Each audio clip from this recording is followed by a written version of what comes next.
Il y a de cela une quinzaine d'années, dans mes premières expériences de travail, au niveau de la vente, j'étais complètement hantée par cette peur-là, handicapée. Pourtant, en fait, nous vendons tous, dans notre quotidien, dans nos vies. En fait, on vend sans le savoir forcément. On vend notre resto préféré, par exemple.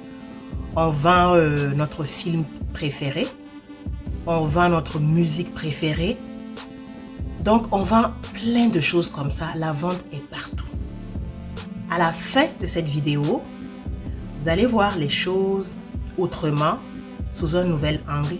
C'est ce que j'espère. Bienvenue à bord. Faites la connaissance de votre commandant de bord qui a 2 vies professionnelles parallèles. D'une part, elle est employée et évolue en affaires internationales dans le milieu diplomatique. Elle accompagne et conseille les moyennes et grandes entreprises en Amérique du Nord et en Europe. D'autre part, elle est travailleur autonome et entrepreneur en ligne et hors ligne dans divers domaines depuis un bon nombre d'années. Ici, elle aborde tous les sujets possibles avec un objectif précis. Vous aider à bâtir, gérer et faire croître vos entreprises, mais aussi vous faire croître vous-même. Décollage immédiat, on attache les ceintures et let's go!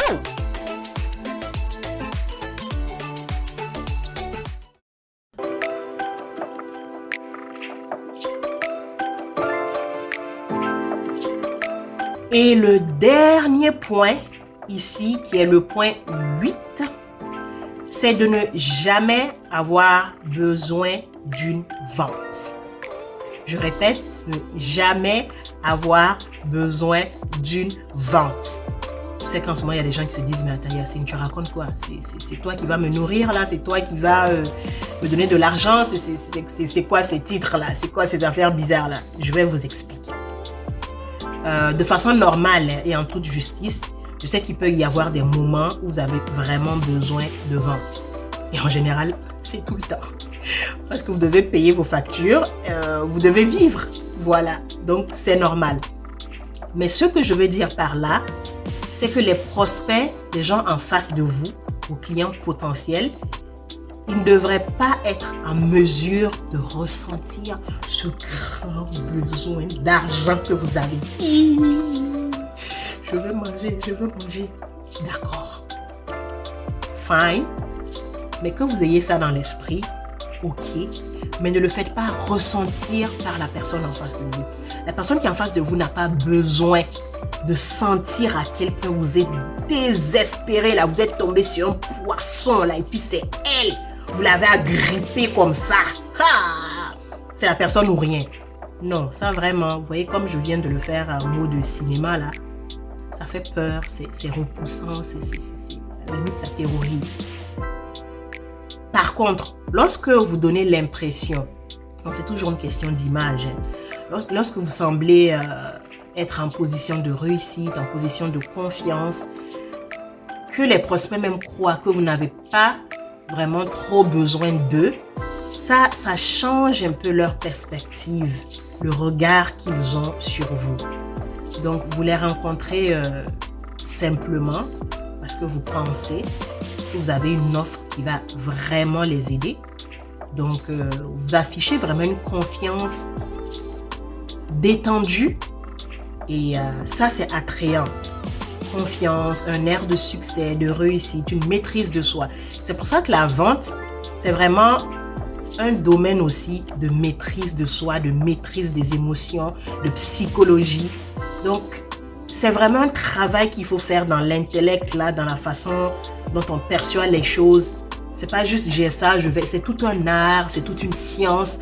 La vente, c'est vraiment quelque chose de très, très, très subtil. Il faut vraiment développer beaucoup d'aptitudes pour bien vendre. Ça, c'est très important.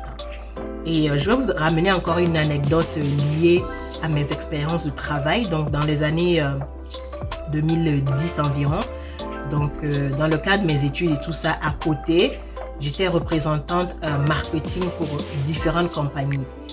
Et comme compagnie, je peux vous citer par exemple la compagnie de voitures Hyundai. Donc, j'ai eu à les représenter dans des événements comme des salons de l'auto.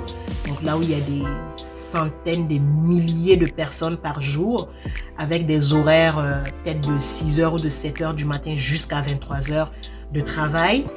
J'ai eu à voir des marques comme Samsung. À l'époque, il commençait les téléphones intelligents, les S, je sais plus, c'était S combien là, il y a 12-13 ans de cela.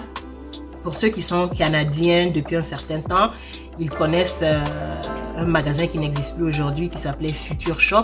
Donc j'étais là-bas pour représenter la marque Samsung. Il y a un magasin canadien encore qui existe toujours aujourd'hui, mais je veux dire qui est au Canada. La même chose que Future Shop. Future Shop était au Canada. Donc ça s'appelle Bureau en gros. Bureau en gros existe encore. J'ai eu à faire la représentation des aspirateurs de la marque Dyson. Dans les commerces de détail comme l'épicerie, j'ai eu à aller dans des magasins qu'on appelle des Provigo ou des IGA et j'ai représenté des marques comme Natrel. Donc c'est juste quelques exemples pour vous donner une idée de comment est-ce que j'avais des missions, des contrats très variés. C'était de la vente dans le sens où il y a des moments où c'était comptabilisé vraiment le nombre d'éléments qui sortent. Le jour de ma présence, par exemple, on comptabilisait le nombre d'aspirateurs ou le nombre de téléphones qui étaient sortis par rapport au jour d'avant ou au jour où je n'étais juste pas là. Donc, c'était vraiment de la vente. Mais c'était aussi une espèce de vente dans la mesure où, quand je prends l'exemple de Hyundai, par exemple, c'était pas qu'il fallait vendre des voitures, mais il fallait discuter avec les clients, cerner tout ce que je viens de vous faire comme cours là, cerner leurs besoins et tout ça, et pouvoir au final les qualifier pour les inscrire en fait dans une base de données. Donc entrer leurs informations, qu'ils acceptent de me donner leur nom, leur prénom, leur adresse email en général. Et la plupart des contrats, au minimum là, c'était vraiment ça, même s'il ne s'agissait pas de vendre l'élément en tant que tel, mais il fallait revenir avec un certain nombre de personnes inscrites et c'était généralement par jour. On peut te fixer par exemple un nombre de 800 personnes par jour et toi tu es là, tu stresses quand tu vois la personne arriver, peut-être que tu as 600 et quelques ou tu as 700, même si tu n'atteins pas les 800, tu te dis ben tu veux au moins atteindre, tu t'es fixé toi aussi un certain objectif là et quand tu vois la personne, ton cœur bat, c'est comme si tu vas t'écouler tellement tu as espoir que cette personne-là va accepter. Ou bien mettons que le magasin ferme à 17h. Il est peut-être 16h54 ou 53 et tu vois un client entrer et puis le client vient directement dans le département où tu es là. Le département des téléphones, le département de Samsung. Et il est intéressé. C'est un client qui est client Android. Il n'est pas Apple, il est Android. Donc tu te dis, ça là, il n'a qu'à accepter. Il n'a qu'à accepter seulement. Je vais mettre ces informations. Et là, dans ton cœur, ça bouge, ça tourne. Mais tu dois maîtriser tes émotions. Tu ne dois pas avoir l'air de quelqu'un qui est en train de baver. Quelqu'un qui a limite de s'écrouler tellement elle tient au poisson qui a mordu à la meçon. Non, bon, il faut paraître détendu. Il faut me voir là en maîtrise de moi-même. Déjà, je fais comme si je n'avais pas vraiment remarqué le client. Et puis après, je m'avance de façon nonchalante. Je le salue. Et puis, je lui dis un peu qui je suis. J'essaie de voir un peu si les téléphones Samsung peuvent l'intéresser, les nouvelles versions. Donc, je fais un genre là. Donc, il faut vraiment se maîtriser. Même si au fond de moi, je sais que je suis désespéré.